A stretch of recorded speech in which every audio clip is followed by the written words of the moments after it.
열왕기하 12장 5절.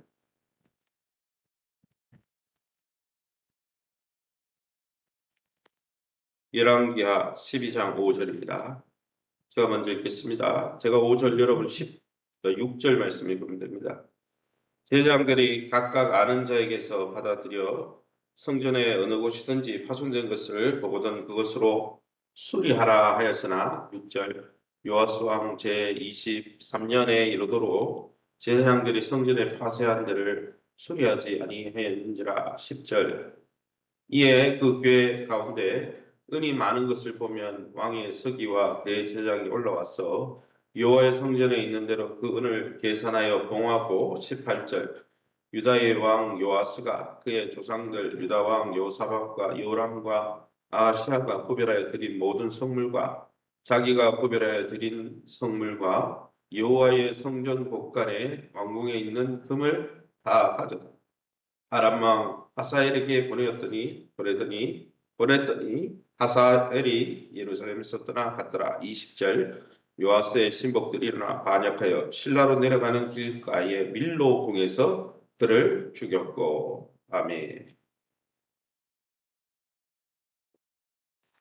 오늘은 열왕기 하 12장 4절에서 21절 말씀 가지고 요아스의 개혁이라는 제목으로 말씀을 함께 나누기 원합니다.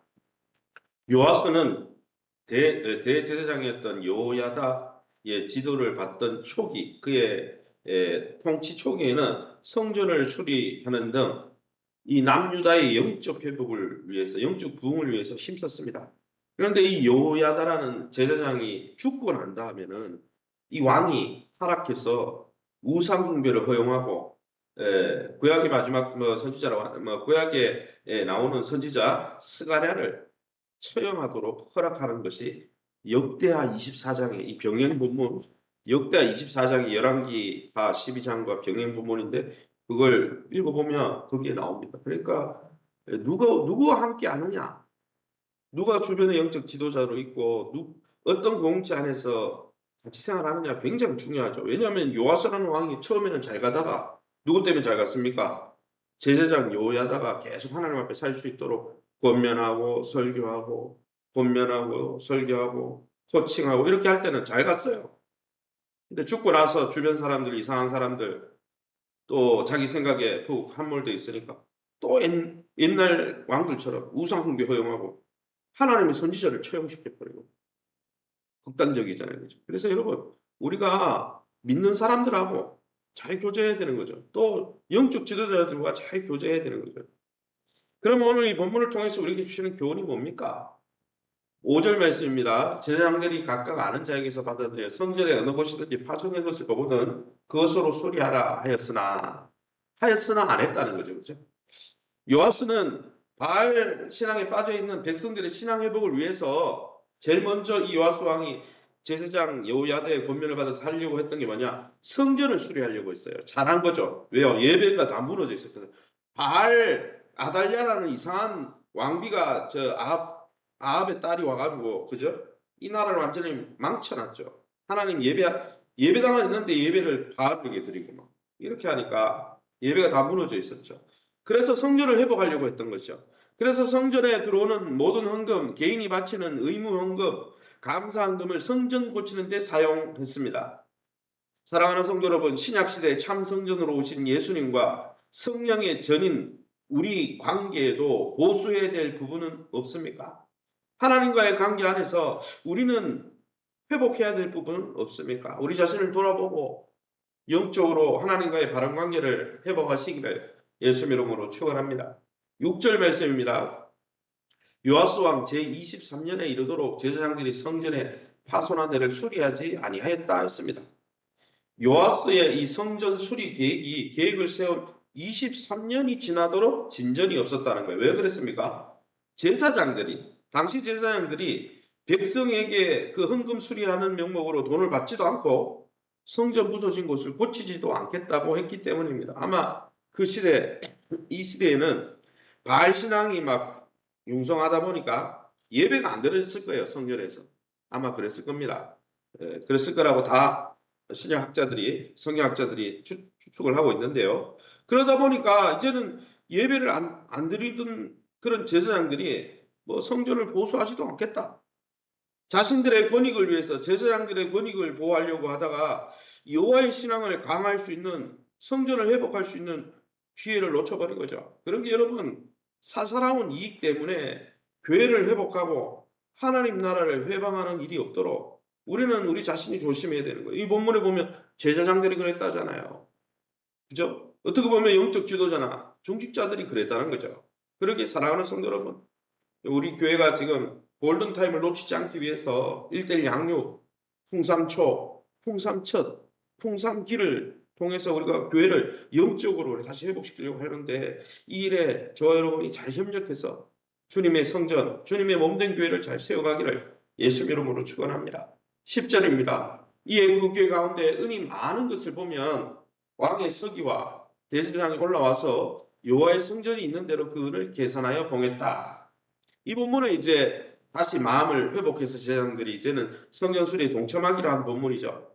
제사장 여호야다는 헌금을 투명하게 관리하게 했음을 10절 말씀을 통해 알 수 있습니다. 백성들이 여호와의 전 성전에 드리는 은을 달아 성전 수리를 맡은 사람에게 주어 그들이 다시 기술자들에게 임금을 지불해서 성전을 회복하는 데 쓰도록 헌금 거둔 것을 목적대로 잘 쓰이도록 잘 관리했다는 거죠. 그 은은 원래 용도대로 성전을 수리하는 데만 사용하도록 했고 돈을 관리하는 사람들이 정직하게 일했기 때문에 특별히 계산할 필요가 없었다고 성경의 9절에서 15절에 기록하고 있습니다. 사랑하는 성도 여러분, 저 여러분은 하나님 앞에 드린 돈에 대해서 투명합니까? 임의로 용도를 변경해서 사용하고 있진 않습니까? 하나님 앞에 정직하지 못하게 드린 것은 없는지 우리 자신을 돌아볼 수 있길 원합니다. 18절 말씀입니다. 유다왕 요아스가 그의 조상들 유다왕 여호사밧과 요람과 아시아가 구별하여 드린 모든 성물과 자기가 구별하여 드린 성물과 여호와의 성전 곡간과 왕궁에 드린 금을 다 가져다가 아람왕 하사엘에게 보냈더니 하사엘이 예루살렘에 갔더라. 또 이건 무슨 똥단지 같은 본문입니까? 성전을 고치려고 거두어들인 금을 아람왕 하사엘에게 조공으로 바쳤다 이 이야기잖아요. 18절을 읽어보면 아람왕 하사엘이 아람왕이 다시 이 남유다를 침공했다는 것을 볼 수 있습니다. 이거는 열왕기 10장에 나오는 내용입니다. 그런데 역대하 24장 이것과 병행 본문이 역대하는 제사장의 관점에서 쓰여진 거고 열왕기 상하는 선지자의 관점에서 죄를 책망하는 관점에서 쓰여진 거거든요. 같은 역사의 기록을 담고 있죠. 역대하 24장에 읽어보면 왜 아람 왕이 남유다 요아스의 땅에 침공했느냐? 그때 보면 요아스가 바알을 섬겼다는 거예요. 아마 제사장 요야다가 죽고 나서 바알을 섬긴 것 같아요. 그것 때문에 하나님이 징계하려고 이 아람 왕 하사엘을 침공하도록 했다고 역대하 24년 기록되어 있거든요. 여러분 요아스는 그러면 하나님의 징계를 받은 거잖아요. 잘 섬기다가 여호야다가 죽고 나자마자 주변에 잘못된 사람과 어울렸는지 아니면은 원래 자기의 마음이 그렇게 변질된 건지 몰라도 그러면 하나님의 징계를 받으면 회개해야 되잖아요. 회개하고 돌이키고 다시 성전 중심으로 하나님 중심으로 살아야 될 건데 회개하기는커녕 돈으로 문제를 해결하려고 하나님 앞에 기만했다는 거예요. 성전과 그 성전 곳간에 있던 금을 하나님 앞에 드린 금, 하나님 앞에 드린 물질을 가져다가 살살살살 쳐들어온 아람 왕에게 줘가지고 그렇게 해결하려고 했다는 거예요. 그게 아니라 히스기야처럼 적군이 몰려올 때 성전에 가서 하나님 이 나라를 살려달라고 기도하면 하나님이 해를 거꾸로 돌려서라도 살려주실 거 아니에요. 그렇게 해야 되는데 이거 돈 가지고 여러분 위기를 만났을 때 저와 여러분 해결책은 뭡니까? 돈으로 해결하는 겁니까? 아니면 하나님 앞에 엎드리는 겁니까? 신앙이 좋았던 요아스 왕도 그를 권면하던 제사장 여호야다가 떠나자 이렇게 됐다는 거예요. 그래서 여러분 교회가 자꾸 모이고 왜 1대1 양육을 하고 왜 자꾸 우리가 믿음으로 자꾸 이렇게 해야 되냐면은 우리가 그냥 방치돼 있으면 우리 믿음이 잘 가는 게 아니에요. 우리 믿음이 점점 퇴보하는 거예요. 사실. 그러니까 옆에서 자꾸 자극을 주고 영적으로 자꾸 도전해주고 이런 사람들 옆에 자꾸 붙어 있어야 되는 거예요. 그러게 여러분, 우리가 한국교회 골든타임을 놓치지 않기 위해서 여러분, 우리가 이 1대1 양육을 통해 교회가 자꾸 다시 살아나도록 또 우리가 믿음 가운데 더 활발 타오르도록 횃불교회가 그리고 우리 후대가 우리 뒤를 쫓아오도록 그걸 해야 되는 거다.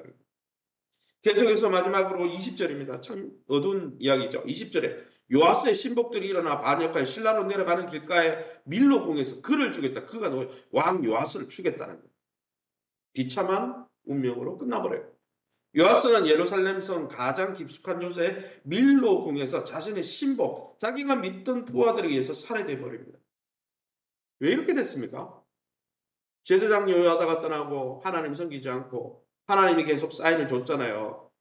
아람 왕을 보내서 너 돌아서라 돌아서는데 그냥 돈으로 무마시키고 계속 그 길을 가니까 자기가 믿었던 신복들에 의해서 처참하게 살해된 거예요. 40년을 통치했는데 죽음이 비참했다는 거죠. 여러분 끝까지 하나님만을 요새로 삼는 것이 진짜 평안입니다. 처음에 시작을 잘했더라도 중간에 그 길을 벗어나면 안 되는 거예요. 그래서 교회가 필요한 거고 그래서 목장이 필요한 거고 그래서 영적 지도자가 필요한 거고 서로 격려하는 것이 중요한 겁니다. 우리가 끝까지 이 길을 가야 되는 거 아니겠습니까? 처음에 시작 잘했다가 교회를 안 나온다. 시작 잘했다가 딴 길로 가버린다. 그 사람이 어떻게 하나님 백성이라 하겠어요? 그죠? 그러기에 저와 여러분이 우리 자신을 잘 돌아보고 서로를 격려하는 믿음의 공동체를 세워가는 일에 하나 될 수 있기를 예수님의 이름으로 축원합니다. 시간에 우리 합심해서 기도하기 원합니다. 기도하실 때 사사로운 유익을 구하다가 하나님 나라를 확장할 수 있는 좋은 기회를 놓치지 않도록 제사장들조차도 처음에는 성전 회복을 원하지 않았잖아요. 그죠?